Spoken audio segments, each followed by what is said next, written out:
Hi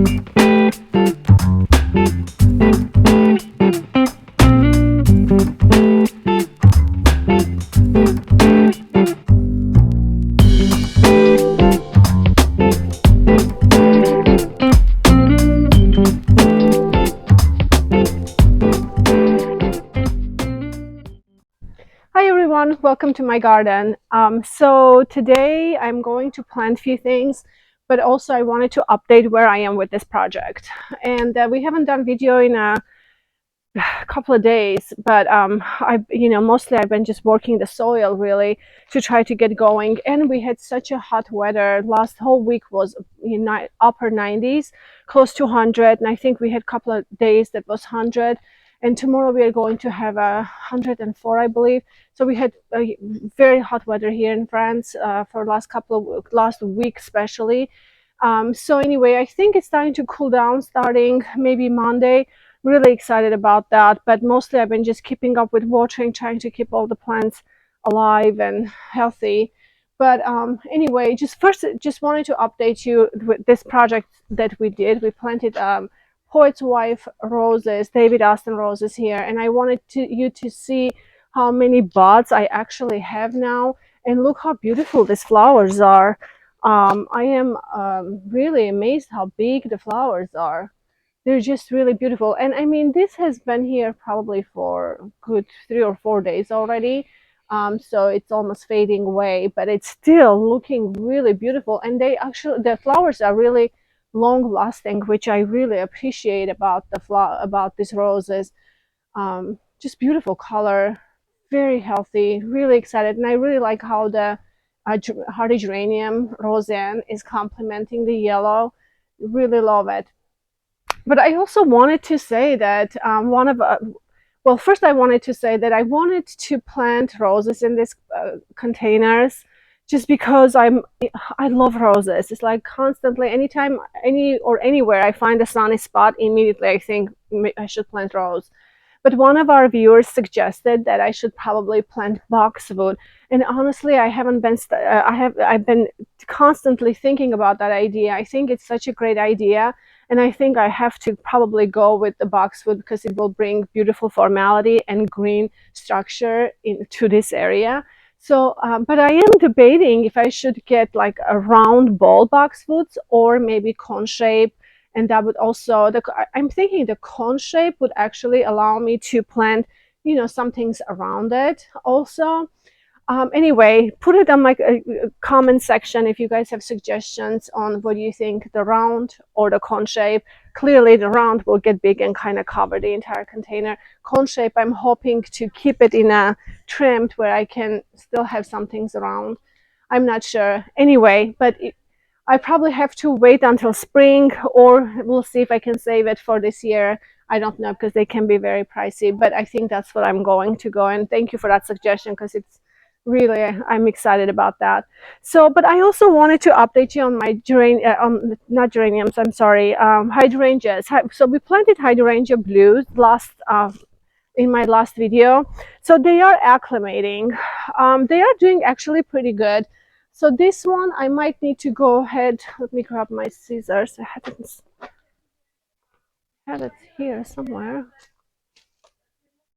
Hang on.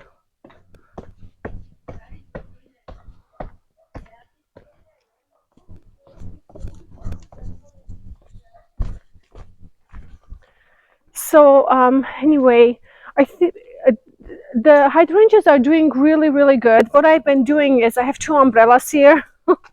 So I have been opening up the umbrellas when sun is hitting them, and I would just cover them to keep them from a direct sun until they start getting stronger, because planting the hydrangeas in this heat, it takes time for them to acclimate and regain power, and they actually look a lot better in the morning. We just had hot sun go through here. That's why this one is a little bit a little bit wilted, but they will pop up and regain strength by the morning. So, but what I'm going to do here is just remove these flowers, because I'm realizing the flowers are not going to stay. They are it's easier just to remove them and just leave the foliage.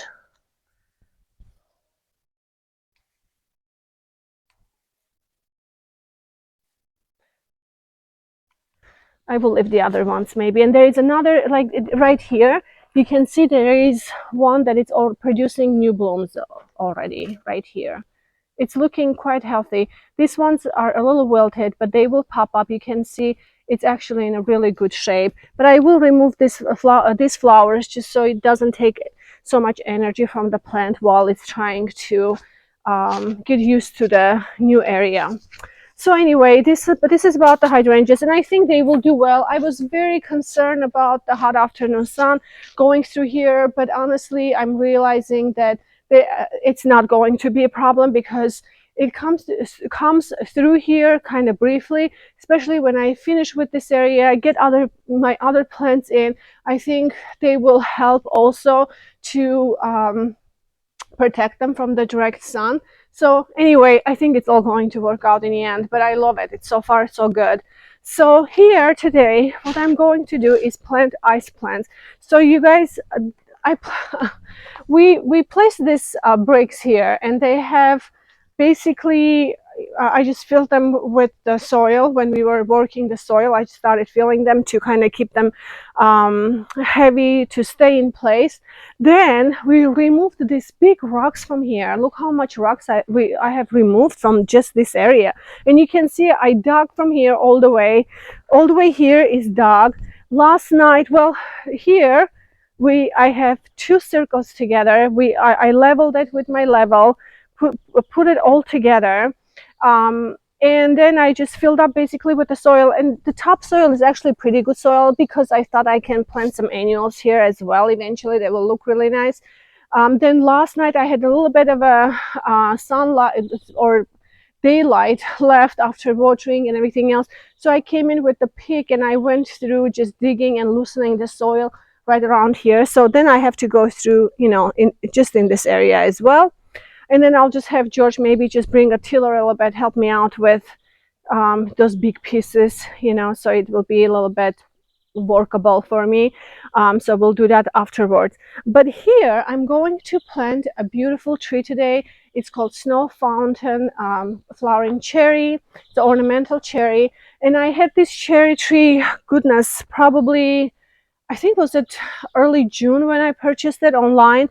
It arrived, and you can see it's really ready to be planted. It's been in this little container for a long time. I've been trying keeping watered, trying to keep him until I figured out where I'm going to plant it. It's just, well, I did one of those things when I purchased because I wanted to, and I thought I will find a place for it, and then I couldn't find a place. But I'm so thankful that I can plant it here because it will it will give me really nice, beautiful vertical interest here. Also, I wanted to say that this flowering cherry has beautiful white single petal flowers, and it's kind of going to be see-through a little bit, so it's not going to be very thick with its foliage.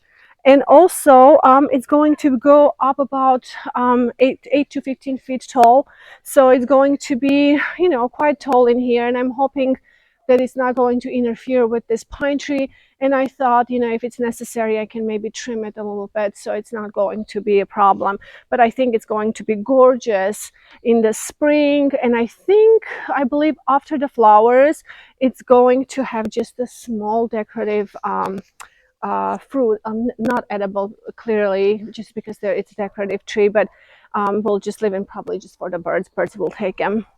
So I'm going to plant this cherry tree right in here. And I thought, while it's small, they're very slow growers, so it can take them will take them a long time to really grow and become tall. So I can always underplant here some beautiful annuals, or, you know, fall plants and things like that for a while until it gets really big. Then I probably won't be able to. So, and in this area here, I wanted to plant some ice plants, and I thought, you know, how great. So I went ahead and dug out all these big rocks, and I realized that underneath of those rocks were a ton of gravel. And so some of them I actually mixed in with the soil, and I figured, this will help me with my drainage. I usually like to utilize anything I can find in a garden. I'd like to utilize for my, find a way to use them. And then I thought, okay, this is a great idea also to use the gravel in these little bricks to mix them with the soil, because I had these beautiful ice plants that I meant to plant here, and I thought it would will make a really nice drainage for these plants, because ice plants don't like wet feet and they don't like sitting in the water. So I thought the gravel will really help them to with the drainage, so they will not water will not be collecting inside. So I think this is going to be really beautiful. In the picture, it's a kind of red. It's more red, but when we purchased these ice plants, they were actually blooming and they were more coppery color. So I think they will bring really nice um, complement to um, um, the color will complement really well with the roses, yellows, and purples, etc. So my other option was to just make bring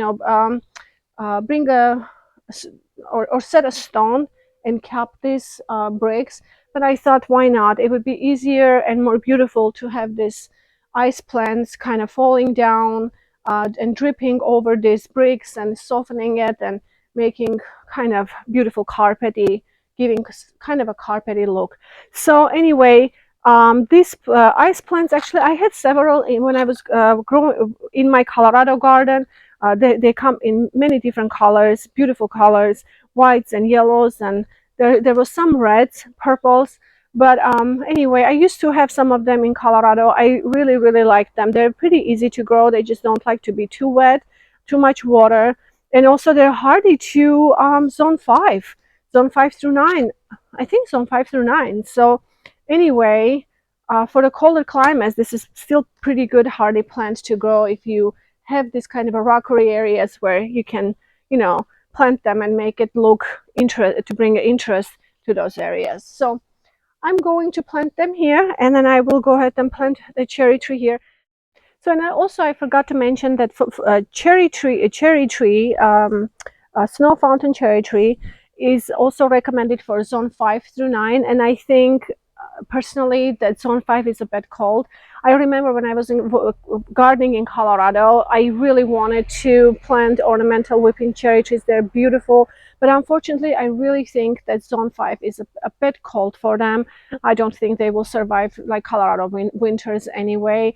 But again, everywhere is different, and everybody gardens differently. So clearly you can try if you like to, but they're just very sensitive to the frost in that way.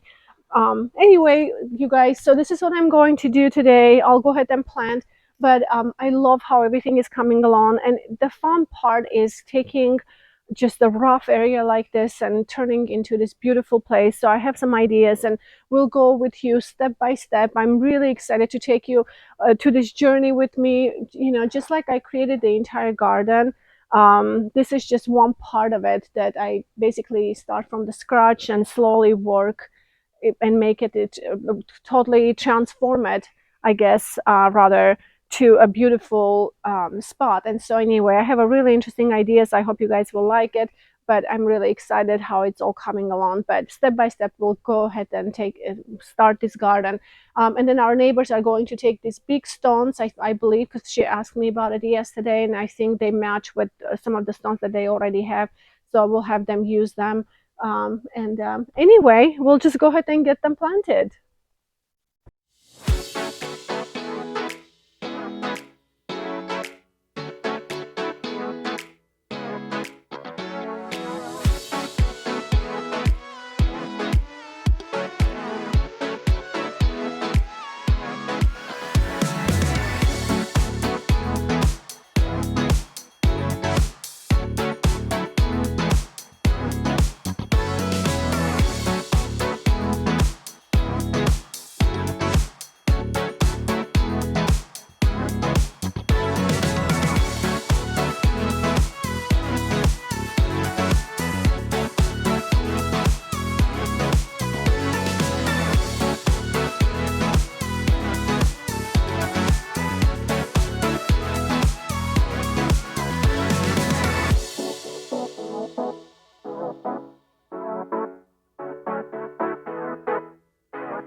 Okay, so this part is finished and I really like it. I think it's going to be really nice.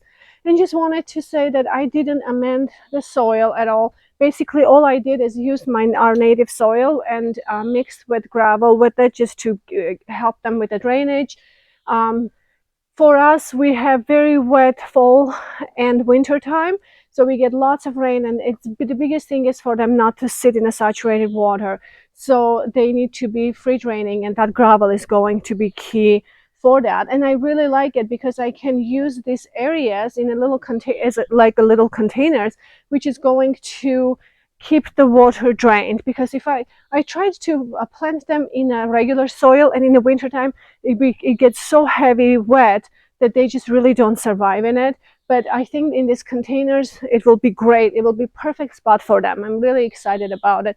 I'll get them watered here in a minute. Let me go ahead and get this cherry into the planter. I'm really excited about this tree, and I'm actually excited for it to go into the ground.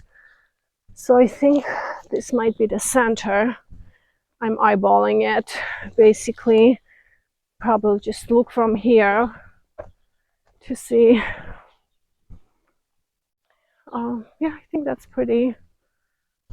Might just leave this whipping part looking this way. Why not? Pretty. Okay. We'll get it going. And I also forgot to tell you that I used some bioton, basically equivalent to bioton, what we have in the US. It's a mycorrhizum fungi basically that I just used in a soil for them to acclimate and grow fast. And I'm going to do the same thing in this for the tree as well.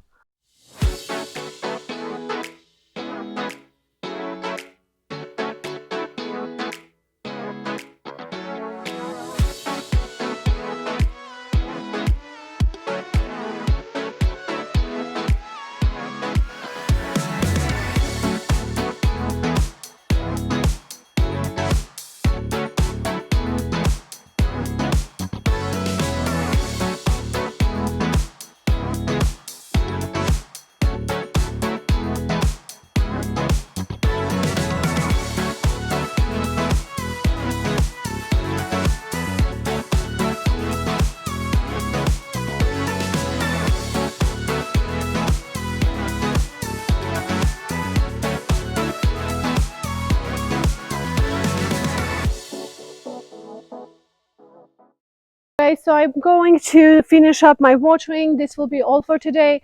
Thank you so much for joining me. Thanks for watching this video, and I hope you will like it. Make sure to subscribe, don't forget that, and share with your friends if you think someone that will benefit from these videos. And don't forget to let me know about the boxwood, what you guys think. Have a wonderful week, and I will see you in my next video. Bye-bye.